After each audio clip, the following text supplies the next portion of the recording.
An advocacy group is challenging Facebook CEO Mark Zuckerberg to defend his company's record on policing extremist content on the site. The Counter-Extremism Project called on Zuckerberg after he wrote in a Facebook post at the beginning of the year that he would challenge himself to host discussions about the future of tech. Zuckerberg has not yet responded. This comes as YouTube recently announced plans to promote fewer videos containing conspiracy theories. Hany Farid is a digital forensics expert as well as a professor of computer science at Dartmouth College, and he joins us now from Washington. Good to see you. Good to be here. So explain to our viewers what counts as extremist content, and is Facebook doing enough to fight it? First of all, we should be clear that there is not a clear-cut definition of extremist content, but there is absolutely content that is unambiguously extremism. So when you call for violence against citizens, when you post a bomb-making video, when you show violence of people being beheaded, it is unambiguously violent and extremism. There is unarguably material in the middle that we should have a serious and honest debate about that is hard to quantify, but that doesn't mean we shouldn't deal with what we call the worst of the worst material. Now, to your question, is Facebook and other companies doing enough? I don't think they are. I think that they are doing more than they have in the past. In the past, they have simply denied the problem. So now they've admitted there's a problem. I think the solutions have been a bit anemic, and they have been lots of promises, but not as much follow-through as we would like to see.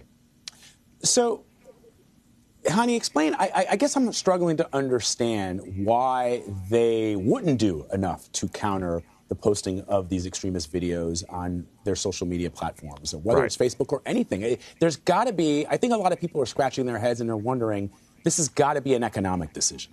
Yeah. So first of all, that's the right question to ask. And I will say this is not just about extremism material. This is about child abuse material. It's about selling illegal drugs and illegal weapons. It's about bullying. And it is, in my opinion, two issues. Absolutely an economic decision, because at the end of the day, the social media companies make money by people posting material on their platforms. Taking down material is bad for business.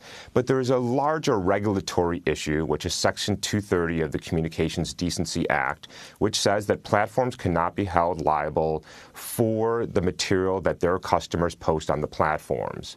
And the concern is once they start moderating content, whether that's child abuse material, terrorism materials, bullying material, that they can be seen no longer as a platform that is neutral and a host, but as a publisher of material, and now they have penetrated Section 230 of the CDA, and now they have liability. So there's an economic issue and a liability issue that I think is underlying all of these issues. That's not to say that the companies under intense pressure from the public and NGOs like the Counter-Extremism Project and legislators have not done better. They have. They are definitely moving in the right direction, but I think they've been moving too slowly, too anemically. And in the meantime, we are seeing new threats emerging as we are addressing the threats from the previous years. You know, here's, I guess, the risk for Facebook, right? Professor, if they do not themselves police this material, you're going to have Congress or the European Union say, look, we're going to get involved. And for those people who are free market capitalists, that's a bad thing when the federal government or any government institution gets their hands into a business model that is successful. So to me, the risk of government oversight would strike me as one that they don't want to take. But it feels like that's where we're headed. In fact, you're absolutely right. And in fact, it's even worse than that, because it's not just the U.S. and the EU. It's every individual nation is going to start to legislate. And now the companies are going to have to deal with legislative pressure, not just from the EU and the U.S., but from every single country that they operate in. Can you imagine the complexity of that with dealing with this wide variety of legislation? It has been in their best interest to self-regulate for years, and they haven't. And so now when they start complaining about regulation coming down from the EU or the US or the UK or Germany, they have, frankly, nobody to blame but themselves. All right, Professor, so you are challenging Mark Zuckerberg. Ideally, how would you like him to respond? We think it's important to have an open debate about this. I don't need everybody to agree with my personal worldview of these things, but we think that these are serious issues facing us as a society, both here in the U.S. and around the world. We think the discussion is not in the form of a 2-minute question and a 2-minute answer, as we've seen on the congressional hearings, both here and abroad. We think that this requires serious discussion with people who are experts in the technology, in the policy, in the law, and with international issues. And we don't think we have seen that in the hearings we've had. We think that those hearings were important.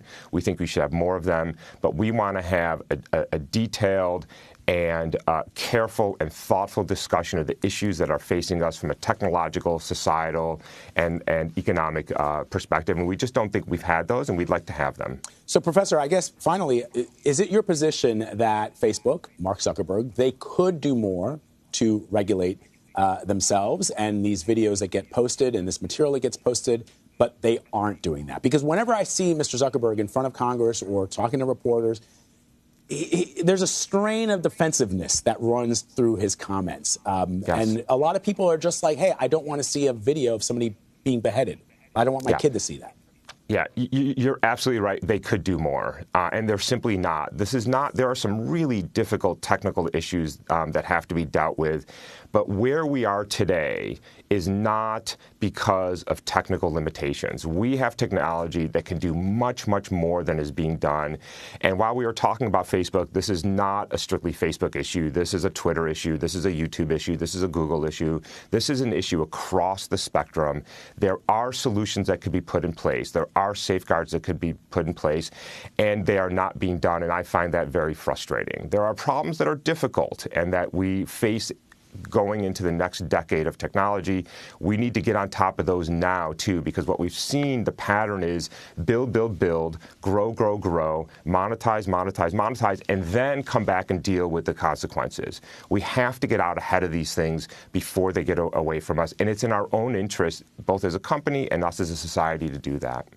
Professor Hany Farid, really fascinating discussion. Thank you so much for coming on. We appreciate it. Thanks for having me.